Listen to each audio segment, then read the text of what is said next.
बिस्मिल्लाहिर्रहमानिर्रहीम। अस्सलाम वालेकुम फ्रेंड्स, इवो मीन एवोल्यूशन चैनल पे सुफियान नई वीडियो लेकर हाजिर है। दोस्तों, आज की गुड न्यूज़ उन लोगों के लिए है जो बहुत अरसे से जो है वो शेंगन वीज़े का जो है वो सोच रहे थे कि शेंगन वीज़ा जो है वो एप्लीकेशन जो है वो कब से स्टार्ट होंगी। तो दोस्तों, अभी जो है वो गुड न्यूज़ मैं आपको देने जा रहा हूँ कि पाकिस्तान से जो स्पेन की वीज़ा एप्लीकेशन हैं वो हर तरह की जो है वो स्टार्ट जो है वो उनके लिए अनाउंसमेंट जो है वो कर दी गई है। दोस्तों, इस वक्त जो है ये BLS international apply for visa to Spain in Pakistan. दोस्तों, BLS इंटरनेशनल एक थर्ड पार्टी इदारा है जो कि स्पेन की वीज़ा एप्लीकेशंस को डील करता है। जैसे कि बहुत सारे यूरोपियन ममालिक को VFS ग्लोबल, जिसे जारी या फैटिक्स इंटरनेशनल कहा जाता है, वो डील करता है। इसी तरह स्पेन की जो वीज़ा एप्लीकेशंस हैं उनको BLS इंटरनेशनल के नाम से जो है थर्ड पार्टी एक इदारा जो है वेंडर जो है डील करता है, जो कि आपकी पूरी वीज़ा एप्लीकेशंस के लिए आपके डॉक्यूमेंट जो है आपसे कलेक्ट करता है और आपने इसी इदारे से जो है अपॉइंटमेंट लेना होती है। और फिर अपॉइंटमेंट लेने के बाद आप अपने डॉक्यूमेंट्स इनको अपने सबमिट करवाते हैं। फिर आपका जो फर्दर डॉक्यूमेंट्स हैं आगे जो है वो एम्बेसी को जो है वो भेजे जाते हैं और आपका पूरा वीज़ा प्रोसेस जो है वो किया जाता है। दोस्तों, ये उनकी ऑफिशियल वेबसाइट पे इस वक्त मौजूद हूँ। इनकी अपॉइंटमेंट किस तरह से स्पेन की लेनी है BLS इंटरनेशनल के इदारे से, उसकी अलग से मैं एक डेडिकेटेड वीडियो बना चुका हूँ। लिंक नीचे डिस्क्रिप्शन में मौजूद है। स्पेन का वीज़ा अगर आप इंडिया से पाकिस्तान से अप्लाई करते हैं, आपको कौन कौन से डॉक्यूमेंट्स की ज़रूरत होगी उसकी डिटेल अलग से बना चुका हूँ, वीडियो बना चुका हूँ। उसका लिंक भी नीचे डिस्क्रिप्शन में मौजूद है। स्पेन का वीज़ा एप्लीकेशन फॉर्म किस तरह से फिल करना है उसकी भी वीडियो बना चुका हूँ, उसका भी लिंक नीचे डिस्क्रिप्शन में मौजूद है, आप जाके देख सकते हैं। तो दोस्तों, आइए चलते हैं, वीडियो को स्टार्ट करते हैं। गुड न्यूज़ में मैं आपको बताता चलूँ, ये न्यूज़ एंड नोटिफिकेशन में आप जाएंगे, यहाँ पे इंपॉर्टेंट अपडेट लिखी हुई है। Applicants now apply their Spanish Schengen visa from BLS dedicated center in Pakistan with effect from June 14, 2021 after completing the required documents। दोस्तों, नीचे जो है ये मैं अभी आपको टर्म्स एंड कंडीशन भी बताता हूँ कि कौन से लोग जो है वीज़ा अप्लाई कर सकेंगे। इससे पहले मैं आपको बताता चलूँ कि इंडिया से जो है अभी वीज़ा सर्विसेज जो है, ये मैं इंडिया की अब आपको वेबसाइट लैपटॉप पे दिखा रहा हूँ। इसमें क्लियरली जो है वो लिखा हुआ है कि कोविड की वजह से इंडिया से अभी तमाम जो वीज़ा सर्विसेज हैं वो स्पेन के लिए BLS इंटरनेशनल के प्लेटफॉर्म से वो इस वक्त बिल्कुल क्लोज है। ये रेड कलर में आपको नजर भी आ रहा है और लिखा हुआ है कि अगर आपको कोई इमरजेंसी है तो इंसानी हमदर्दी के तहत जो है आपको जो अपॉइंटमेंट जो है वो दी जा सकती है। इसके लिए आप इस नंबर पर रब्ता कर सकते हैं। तो दोस्तों, इंडिया में जो है इसकी वीज़ा सर्विसेज जो है अभी तक जो है वो बहाल नहीं हुई कोविड की वजह से, जबकि पाकिस्तान से स्पेन की जो वीज़ा सर्विसेज हैं उनको जो है वो बहाल किया जा रहा है। तो दोस्तों, ये इंडिया वाला लिंक भी मैं नीचे डिस्क्रिप्शन में दे दूंगा, आप पढ़ सकते हैं। ये नोटिस सामने लिखा हुआ है, जो ही आप वेबसाइट ओपन करेंगे तो ये यहाँ पे आपको नोटिस जो है नजर आएगा। आप दोबारा मैं आपको पाकिस्तान की वेबसाइट पे जो है वो लेके आता हूँ, apply for visa to Spain in Pakistan. दोस्तों, यहाँ पे लिखा हुआ है कि 14 जून 2021 को, यानी कि आज 11 जून है, 14 जून 2021 से जो वीज़ा एप्लीकेशन सर्विसेज हैं वो स्पेन के लिए हर तरह की जो है उनको बहाल जो है वो किया जा रहा है। दोस्तों, इसमें दो जो है इस वक्त जो है वो रिक्वायरमेंट रखी गई हैं, दो जो है कंडीशंस रखी गई हैं कि ऐसे लोग जिन्होंने अपनी वैक्सीनेशन जो है वो करवा ली हुई है वो लोग जो है वो अप्लाई कर सकते हैं।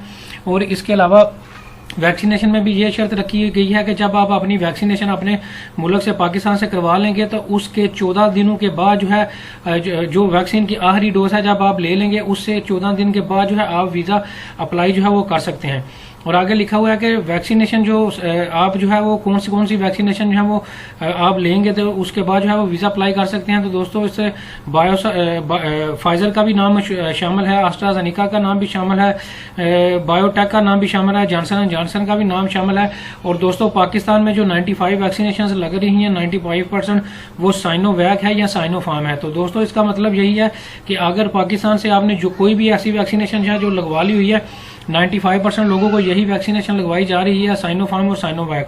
अगर आपने ये वैक्सीनेशन जो है वो लगवा ली है तो फिर आप स्पेन का वीज़ा जो है वो अप्लाई कर सकते हैं। और ये इस चीज़ का आपने ख्याल रखना है, क्लियर कटली यहाँ पे मेंशन है कि जब आपको आखिरी डोज लग जाएगी वैक्सीनेशन का, आपका पूरी वैक्सीनेशन कंप्लीट हो जाएगी तो उसके ये लिखा हुआ है origin from 14 days after the date of administration of the last dose of the complete vaccination schedule, यानी कि 14 दिन के बाद आपने जो है वो अप्लाई करना होगा। मिसाल के तौर पर अगर आप 14 जून को आपकी आखिरी डोज जो है वो वैक्सीनेशन की लगी है तो 14 जून में आपने 14 दिन ऐड करेंगे तो ये 28 जून को जो है आप अपना वीज़ा अप्लाई जो है वो कर सकेंगे।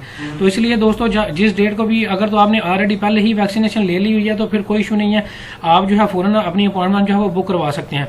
और अगर आपने वैक्सीनेशन अभी करवानी है तो फ़ौरन अपनी वैक्सीनेशन करवाएं और आखिरी वैक्सीनेशन की आखिरी डोज के कंप्लीट होने के बाद 14 दिनों के बाद आप अपना अपॉइंटमेंट जो है ले सकते हैं। इसके अलावा दोस्तों, दूसरी एक नॉमिनल सी जो कंडीशन रखी गई है वो ये रखी गई है कि आपने ये इस वेबसाइट पे स्पेन की हेल्थ की मिनिस्ट्री ऑफ हेल्थ की वेबसाइट पे जाके अपनी रजिस्ट्रेशन जो है वो करवानी होगी और उसमें जो है वो आपने डिटेल बतानी होगी। वो भी मैं आपको बता देता हूँ कि किस तरह की वेबसाइट है। ये इस तरह की वेबसाइट है दोस्तों। इसमें आपने नाम देना होगा, अपना सरनेम लिखेंगे, आप अपना ID card number, passport number या जो भी आपके पास रेजिडेंसी है उसका नंबर देंगे, फ्लाइट नंबर देंगे, कौन सी डेट को पहुंचेंगे, ईमेल एड्रेस देंगे, अपना ईमेल एड्रेस को कंफर्म करेंगे और नीचे से जो है टर्म्स एंड कंडीशन को एक्सेप्ट करने के बाद सेंड करेंगे तो आपके ईमेल एड्रेस पे जो है वो एक ईमेल आ जाएगी जिसको जो है आपने जिसका प्रिंट आउट निकाल के आपने जब आप ट्रैवल करेंगे स्पेन के लिए तो आपने एयरपोर्ट के ऊपर जो है उसको बोर्डिंग पास लेने से पहले आपने एयरलाइन को जो है वो बाकायदा तौर पर जो है उसको दिखाना होगा।